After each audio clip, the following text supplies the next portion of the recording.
మరోవైపు కొల్లేరు సరస్సు నిలువెల్లా ఎండిపోతోంది. మైళ్ల దూరం భూముల బీటులు వారిపోతూ ఉన్నాయి. కేంద్ర రాష్ట్ర ప్రభుత్వాలు తీసుకువచ్చిన చిత్తడి నేలల పరిరక్షణ చట్టం అసలు ఉన్నట్లా లేనట్లా? చట్టాలు పుస్తకాలకే పరిమితమయ్యాయా? అటవీ పర్యావరణ శాఖలు ఏం చేస్తున్నాయి? ప్రస్తుతం కొల్లేరులో నెలకొన్న పరిస్థితులపై మరింత సమాచారం మా ప్రతినిధి శ్రీనివాస్ అందిస్తారు. పచ్చటి పచ్చిక బయళ్ళు, అలాగే ఏదైనా గ్రీనరీ పార్కులో ఉన్నామని భావిస్తున్నారా? అయితే మీరు ఖచ్చితంగా పప్పులో కాలేసినట్టే.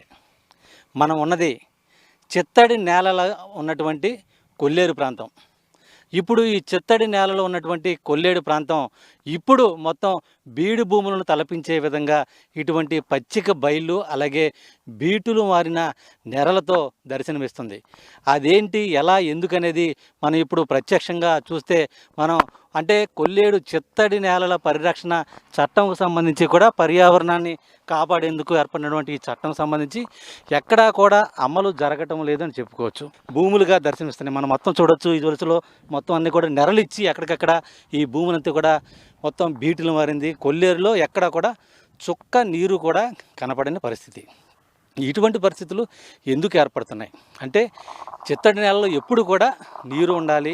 అలాగే ఈ ప్రాంతం కొల్లేరు ప్రాంతం అంటే కూడా ఇతర దేశాల నుంచి వచ్చేటువంటి పక్షులకు ఆవాస కేంద్రంగా ఉంటుంది. ఇదే సందర్భంలో పర్యాటక ప్రాంతంగా కూడా ఈ కొల్లేరును అభివృద్ధి చేస్తామని చెప్పి పాలకులు ఎవరొచ్చినా ప్రగల్భాలు పలుకుతూ ఉంటారు. కానీ వాస్తవ పరిస్థితులకు సంబంధించి కూడా అందుకు భిన్నంగా ఉంటున్నాయి. ముఖ్యంగా కొల్లేరులో ఎప్పుడూ నిత్యం నీరు నిల్వ ఉండే విధంగా ఉప్పుటేరు కొల్లేరు కలిసే ఆ ప్రాంతంలో రెగ్యులేటర్ నిర్మిస్తామని గత ప్రభుత్వాలు హామీ ఇచ్చాయి. దానికి సంబంధించి కూడా దాదాపు 290 కోట్ల రూపాయలు నిధులు కూడా మంజూరయ్యాయి. కానీ ఆ నిధులు ఏమయ్యాయో ఎవరికి తెలియదు.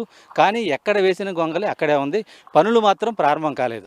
అంటే కూటమి ప్రభుత్వం ఏర్పడటానికి దాదాపు 2 సంవత్సరాలు ముందుగానే కొల్లేరు ప్రాంత ప్రజలకు, అలాగే ఈ ప్రాంత ప్రజలకు హామీ ఇవ్వడం జరిగింది. తాము అధికారంలోకి వస్తే కొల్లేరు వద్ద రెగ్యులేటర్ నిర్మించి నిత్యం కొల్లేరులో నీరు నిల్వ ఉండే విధంగా చూస్తాం.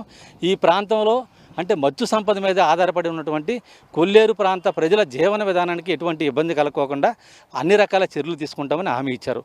కానీ గత 3 నెలల నుంచి కూడా కొల్లేరులో నీరు అంటే ఎక్కడా కూడా చుక్క నీరు ఉండని పరిస్థితి. కొల్లేరు ప్రాంతానికి సంబంధించి కూడా ఇతర ప్రాంతాల నుంచి అంటే కృష్ణా, అలాగే ఇతర ప్రాంతాల నుంచి కూడా అనేక ఏర్లు, దాదాపు 60 రకాల ఏర్లు అన్నీ కూడా వచ్చి కొల్లేరులో కలుస్తూ ఉంటాయి. అంటే డ్రైన్ వాటర్ కానీ ఇవన్నీ కూడా. కానీ ఇప్పుడు పరిస్థితి మొత్తం భిన్నంగా ఉంది. ఇక్కడ ఎక్కడా కూడా చుక్క నీరు లేకపోవడం, ఎక్కడా కూడా తాగడానికి అంటే పశువులు తాగడానికి కూడా చుక్క నీరు లేని పరిస్థితులు ఉన్నాయి. ఈ పరిస్థితులన్నీ కూడా పూర్తిగా నిర్మూలన కావాలంటే కొల్లేరులో అంటే ఉప్పుటేరు వద్ద కొల్లేరు కలిసే ప్రాంతంలో రెగ్యులేటర్ నిర్మించాల్సిన అవసరం ఉంది. కొల్లేరును పరిరక్షించేందుకు అటు ఆ పర్యావరణ శాఖ అధికారులు కానీ, లేదంటే డిప్యూటీ సీఎం, సాక్షాత్తు డిప్యూటీ సీఎం పవన్ కళ్యాణ్ ఈ పర్యావరణ శాఖకు మంత్రిగా ఉన్నారు. అలాగే అటవీ శాఖ కూడా ఆయన మంత్రిగా ఉన్నారు.